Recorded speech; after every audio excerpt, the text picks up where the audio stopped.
दोस्तों, पिछली वीडियो में हमने ग्रेडिएंट डिसेंट एल्गोरिदम डिस्कस किया था, जिसको हम ऑप्टिमाइजेशन प्रॉब्लम सॉल्व करने के लिए यूज़ करते हैं। लेकिन मशीन लर्निंग में हम यूजुअली इस एल्गोरिदम को थोड़ा मॉडिफाई करके यूज़ करते हैं। दोस्तों, मैं हूं प्रसून और इस वीडियो में हम स्टोचैस्टिक ग्रेडिएंट डिसेंट एल्गोरिदम के बारे में बात करेंगे।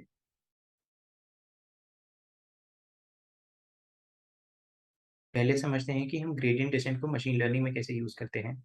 हमने ग्रेडिएंट डिसेंट वाली वीडियो में एक जनरल केस डिस्कस किया था, जिसमें हमारे पास एक फंक्शन होता है जी, जिसको हम मिनिमाइज करना चाहते हैं। और फिर मल्टीपल डायमेंशंस वाले केस में हम अलग अलग वेरिएबल्स के लिए इस फंक्शन का ग्रेडिएंट निकाल के एक स्टेप लेते हैं ऑप्टिमल पॉइंट की तरफ। अब वैसे तो हमने देखा था कि लीनियर रिग्रेशन वाले केस में हम डायरेक्टली अलजेब्रा यूज़ करके ऑप्टिमल पॉइंट निकाल सकते हैं। लेकिन सपोज़ हम ग्रेडिएंट डिसेंट यूज़ करके ऑप्टिमल पॉइंट निकालना चाहते हैं, तो हमारी फंक्शन क्लास में सारी पॉसिबल लाइन्स हैं और हमें इनमें से वो लाइन फाइंड करनी है जिसके लिए जी की वैल्यू सबसे कम है। और हमारा लॉस फंक्शन है मीन स्क्वेयर्ड एरर, तो वो बेसिकली हमारा फंक्शन जी है। अब यहाँ ग्रेडिएंट डिसेंट यूज़ करने के लिए पहले हमारे फंक्शन क्लास में जो लाइन्स हैं, हमें उनको पैरामीटर्स यूज़ करके रिप्रेजेंट करना होता है। पैरामीटर्स मतलब ऐसे वेरिएबल्स जिनसे हम किसी भी लाइन को डिस्क्राइब कर सकते हैं। फॉर एग्जांपल हम किसी भी लाइन को डिस्क्राइब करने के लिए उसका स्लोप और उसका वाई इंटरसेप्ट यूज़ कर सकते हैं। तो स्लोप और वाई इंटरसेप्ट हमारे पैरामीटर्स हैं। हम स्लोप को w से रिप्रेजेंट करेंगे और वाई इंटरसेप्ट को b से रिप्रेजेंट करेंगे। अब हम अपनी ऑप्टिमाइजेशन प्रॉब्लम को मॉडिफाई करके इन पैरामीटर्स के टर्म्स में लिख सकते हैं। तो हमारा फंक्शन g अब इनपुट में एक लाइन लेने की जगह w और b की वैल्यूज़ लेता है एज़ इनपुट। और हमारी सेट ऑफ लाइन्स को भी हम w और b के टर्म्स में लिख सकते हैं। बेसिकली अगर हम w और b की सारी पॉसिबल वैल्यूज़ के ऊपर सर्च करेंगे, तो इससे हमने सारी पॉसिबल लाइन्स को सर्च कर लिया है। तो ये हमारी फाइनल ऑप्टिमाइजेशन प्रॉब्लम है, जिसको हम ग्रेडिएंट डिसेंट यूज़ करके सॉल्व करेंगे। क्योंकि ये 2 वेरिएबल्स वाला केस है, तो हम w और b के लिए ग्रेडिएंट निकालेंगे और स्टेप लेंगे। अब हम सेम अप्रोच किसी और केस में भी यूज़ कर सकते हैं। फॉर एग्जांपल अगर हमारी फंक्शन क्लास में लाइन्स की जगह डिग्री 3 कर्व्स होते, तो हम इन कर्व्स को 4 पैरामीटर्स यूज़ करके रिप्रेजेंट कर सकते हैं और फिर हम इन 4 पैरामीटर्स के लिए ग्रेडिएंट निकाल के स्टेप लेंगे।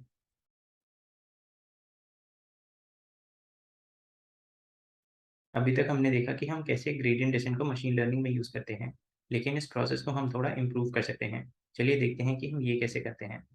हमारा ऑब्जेक्टिव फंक्शन एक लॉस फंक्शन होता है, for example mean squared error. इसको निकालने के लिए हम अपनी इनपुट लाइन को यूज़ करके हर डेटा पॉइंट का लेबल प्रेडिक्ट करते हैं और फिर प्रेडिक्टेड और एक्चुअल लेबल्स का डिफरेंस निकालते हैं। तो बेसिकली हम अपने लॉस फंक्शन को ऐसे लिख सकते हैं। अगर हमारे डेटा सेट में n डेटा पॉइंट्स हैं, तो हमारा लॉस फंक्शन n टर्म्स की मीन या एवरेज वैल्यू है। और ग्रेडिएंट निकालने के लिए हम इन सब n टर्म्स के लिए ग्रेडिएंट निकाल के फिर उन वैल्यूज़ का मीन निकालते हैं। तो जैसे-जैसे हमारे डेटा सेट का साइज़ बड़ा होता है, हमारी n की वैल्यू इंक्रीज़ होती है और ग्रेडिएंट निकालने में हमें उतना ही ज़्यादा टाइम लगेगा। फिर हम इस ग्रेडिएंट के बेसिस पे एक स्टेप लेंगे और फिर दोबारा ये बड़ी-सी कैलकुलेशन करके एक और स्टेप लेंगे। तो ये प्रोसेस में बहुत टाइम लगेगा और इसलिए हम इसको इम्प्रूव करना चाहते हैं। बेसिकली हमें एग्ज़ैक्ट ग्रेडिएंट फाइंड करने की ज़रूरत नहीं है। अगर हम अप्रॉक्सिमेटली भी सही डायरेक्शन में स्टेप ले रहे हैं, तो हम ऑप्टिमल पॉइंट के पास जा रहे हैं और फाइनली हम ऑप्टिमल पॉइंट पे पहुँच जाएँगे। तो अगर हमारे n की वैल्यू 10,000 है, मतलब हमारे डेटा सेट में 10,000 डेटा पॉइंट्स हैं, तो हम किसी स्टेप पे ग्रेडिएंट निकालने के लिए सारे 10,000 डेटा पॉइंट्स के प्रेडिक्टेड और एक्चुअल लेवल का डिफरेंस निकालने की जगह सिर्फ एक रैंडम सबसेट के लिए लॉस का ग्रेडिएंट निकालेंगे। फॉर एग्जांपल हम सिर्फ 100 डेटा पॉइंट्स के लिए लॉस का ग्रेडिएंट निकाल के उससे मीन वैल्यू एस्टिमेट कर सकते हैं और इससे हमें एक अप्रॉक्सिमेट ग्रेडिएंट मिल जाएगा और इसके बेसिस पे हम एक स्टेप लेंगे। फिर अगले स्टेप पे हम कोई और 100 डेटा पॉइंट्स यूज़ करके उनके बेसिस पे एक स्टेप ले सकते हैं एंड सो ऑन। इस एल्गोरिदम को स्टोचैस्टिक ग्रेडिएंट डिसेंट या एसजीडी बोलते हैं। स्टोचैस्टिक का मतलब होता है रैंडम, क्योंकि यहाँ हम एक रैंडम सबसेट को यूज़ करके ग्रेडिएंट निकाल रहे हैं, इसलिए इस एल्गोरिदम को स्टोचैस्टिक ग्रेडिएंट डिसेंट बोलते हैं।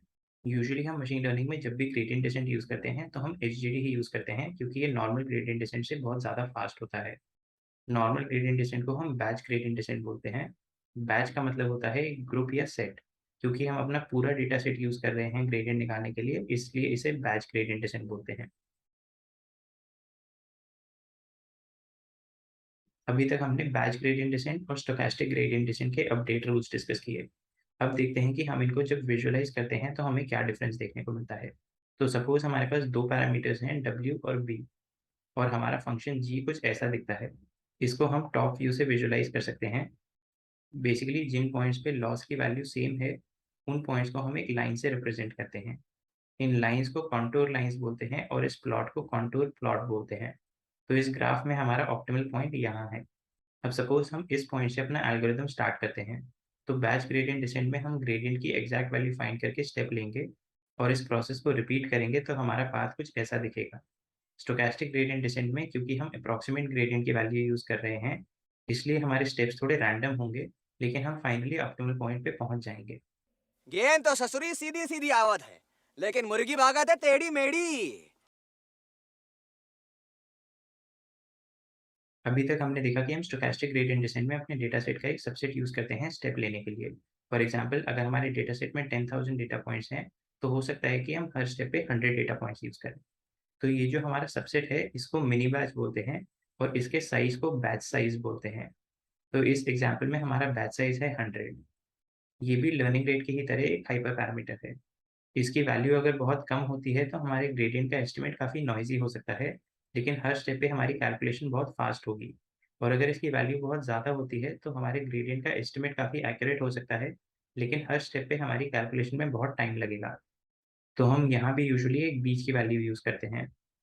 अब यहाँ नोट करने वाला पॉइंट ये है कि हमारा मिनी बैच हर स्टेप पे डिफरेंट होता है। मतलब हम पहला स्टेप लेने के लिए अपने डेटा सेट में से for example 100 data points choose करेंगे। फिर अगला स्टेप लेने के लिए हम कोई और 100 डेटा पॉइंट्स चूज़ करेंगे एंड सो ऑन।